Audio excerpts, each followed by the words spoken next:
Hey, good day, everyone. One of the things that's coming up on us fast right now is today's, I think it's I don't know what day it is, 12th, 13th of December. So we're approaching the new year very, very quickly, 2020, when I'm reporting this message today, recording it. If you want to change your results, you know what you're going to have to do? You're going to have to change your thinking first. I talk about this all the time, how critical it is that your personal development leads to a change of thought. So because what we think about relentlessly, we create in our physical reality. And one of the reasons people struggle so much in their lives, personal, professional, whatever, is because their thinking, causes them to act in a certain way. And that's a result again. So when your thinking isn't correct, when your thinking is off base, you just create problems for yourself. You don't even know it, too. I think most people don't even realize it. They don't really realize that what they're thinking about at every moment is having an impact on their actions, and then their actions create the results. And so when you're thinking negative thoughts or thoughts that aren't, really serving you, you're going to be making choices that are not going to serve you as well, and then you're going to struggle. So, a simple choice like, oh, I want to watch this new show on TV. And you should be studying something that's going to help you and improve your business or improve your leadership skills or sales skills or whatever kind of skill that you need for your particular, area of expertise. And that time you make that choice, which is an action. And then if you're going to watch the boob tube, well, then it means you're not working on yourself and preparing for success. So that choice has an impact on what transpires in your life. So you've got to be managing that like relentlessly all the time, because the one thing that we all have in common is we all have 24 hours in a day. I don't care if you're broke or you're rich, okay? You still have the same 24. The difference between the broke people and the rich people is what they choose to do with the 24 hours available to them on a daily basis. And so you've got to make better choices, and those choices all start with what you're thinking about. You're always choosing based on what you're thinking about. So it's critical. So let's talk about this. This is a guy named Tony Jerry that wrote this piece. It says, my team and I are constantly asking ourselves, how do we make the biggest impact on helping our clients get the results they want faster? The powerful answer is for us to help change people's limited thinking or help them adjust their standards or their habits to support their goals. So we encourage clients to nurture thought-provoking relationships and opportunities, thus creating more thought-provoking results. Big returns come from thinking smart, thinking like a winner. It all comes from that. Everything emanates from first thought, okay? It's always thought. I don't care, if you're sitting in your car and you're listening to this right now, that car emanated from somebody thinking about developing and designing and creating that car. All right. If you're in a house, it's the same thing with the house or whatever, but it always starts with somebody's thought. You have a very successful business, it's because you thought about that. If you don't, it's because you probably haven't thought about that. Okay, so here's a simple assessment that will trigger thought and action. Rate yourself. So 1 to 10, each question below. 1 is low, 10 is high. Then take a few minutes to write down what actions you want to change in response to your answers. Number 1, how is my life working out? Well, that's a good question. How is your life working out? Is it going in the direction you want? Are you starting to create the momentum that you desire? Are good things starting to happen because of the thoughts you've been thinking and the choices you've been making, the action you've been taking? I don't know. It's a good question. So how's your life working out? Number 2, how's my daily attitude? How happy am I? Well, your attitude is everything because, again, it determines your attitude's based on what you're thinking about, too, by the way. Okay, so your attitude has to do with what you think about. So everything is always going to come back to thinking. It just does. You could fight me on this. You can say, oh, that's not true, or it doesn't matter if you agree with me or not because it's the truth, and it doesn't matter if you think it isn't because it still is what you're thinking about. What's your daily attitude? Well, it has to do with your thinking about. You're thinking about all the things that are going wrong. Your attitude is going to be in the toilet, right? If you're thinking about all the possibilities, well, your attitude is going to be pretty good, right? And you're going to be happier. But when your attitude is right, you're just simply happier. Number 3, how are my relationships with my family, my friends, my coworkers, my coaches, my mentors? What are they like? Are they incredible? Are they powerful? Are they exciting? Are they fulfilling? Are they make you feel good? I don't know.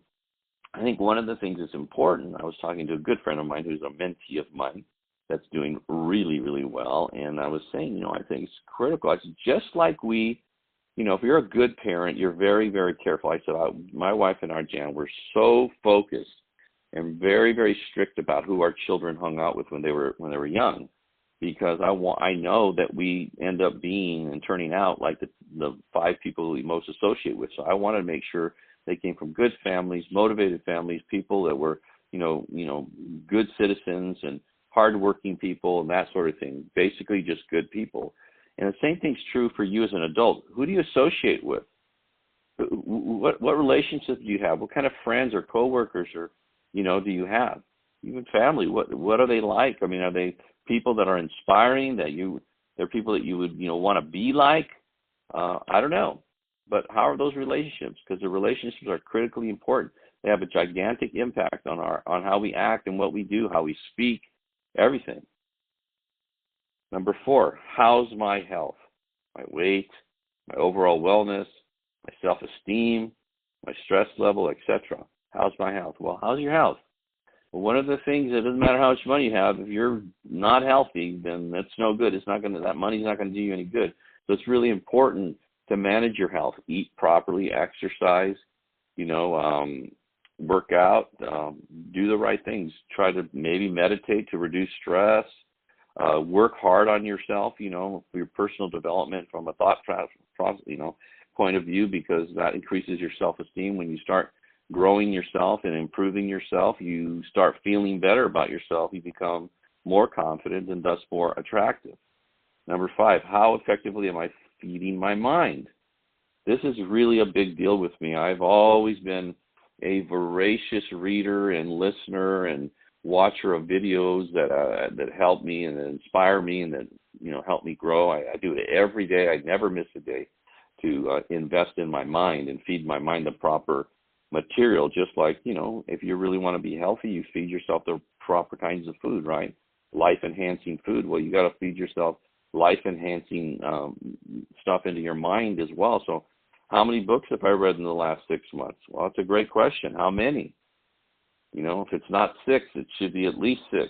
There's many, many years where I probably read 3 to 4 books a month. I have read well in excess of 1,500 books on all kinds of personal development, from sales to management to leadership to time management to people skills to emotional intelligence, and the list goes on and on. But I think you need to be, ingesting that kind of material, because it's gonna allow you to make better decisions, and it's gonna, once you start really getting, really together when it comes to personal development, really great things start coming into your life. It almost seems like magic. It's not magic, is it? Because we attract what we're like. So what are you attracting right now? Well, you're attracting what you're like. I don't know what that's like. I hope it's good, but unless you're growing yourself, it's going to be hard to change your station in life. If you want things to get better, you've got to get better. So you've got to read. And what do you wish to become? What do you wish to become? What's the point of your life? What's the purpose of your life? Everybody should have goals. Goals are great. Goals are important. They should be written down, but goals are temporary. If you have a goal to make $100,000 a year, for example, and then you make $100,000, well, that goal's done. So you have to have another goal and backup. But so they're temporary. But who you wish to become, if you have a purpose in your life, then that never ends. If your purpose is to become the most, advanced kind of person you could become in terms of, spirituality, your business, your family relationships, and you want to become, have no limit to how good you become, that could be a sense of purpose, because there's no end to that. You can always get better. You can always have better relationships. You can always be healthier. You can always do a lot of things. So, what do you wish to become? And are you studying productively? I don't know if you are or not, but you should really, one of the things I recommend is have a personal development book in several spots, like your bedstand, in the restroom, when I call it the library, right? Or in your car or your briefcase, so that every time you have a few moments, you can read. You can read something. Maybe it's one chapter or something. But if you just do that, and you're always doing that, there are probably many times during the day where you have 10 or 15 or 20-minute increments. They're dead time that you could grow yourself. You could personally develop yourself, and you could be more productive.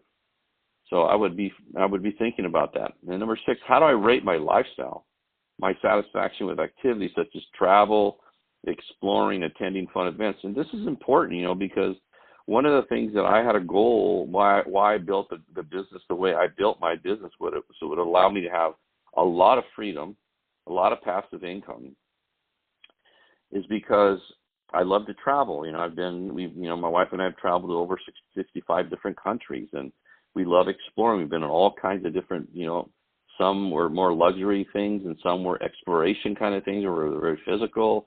We're always attending fun events. We were big on going to concerts and to plays, and to any kind of event that's, where there's a public speaker that I want to see speak, that's inspiring to me or whatever. But I've learned over the years that it's, I have nice things, but I found that investing money in experiences like travel and exploring and events and all that kind of stuff, concerts, that's a much better way than buying things. You can have, there's so many things that you need, but man, having those experiences when you're in your deathbed, you're not going to be saying, oh, wow, look at this awesome car I bought, or this great piece of jewelry, or whatever. But man, if you took a trip with your spouse, some people you love, or your family members, and you had a great time, and you had fun experiences together, or you went to great concerts, or just things that you did that were really inspiring for you, it's a better way to spend money, I think. Okay, I mean, you may have your own choice,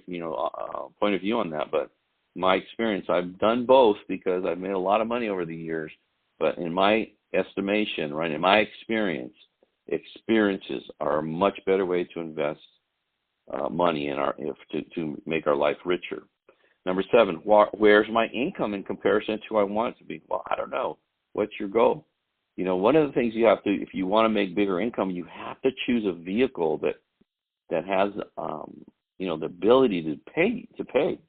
I don't know what you're doing, but if that business you're in, you're not happy with your income, you need to choose something that allows you, that you like, that you enjoy, that you want to do, right, that you're somewhat passionate about, but that allows you to earn the kind of income that allows you to get debt-free and financially independent, right?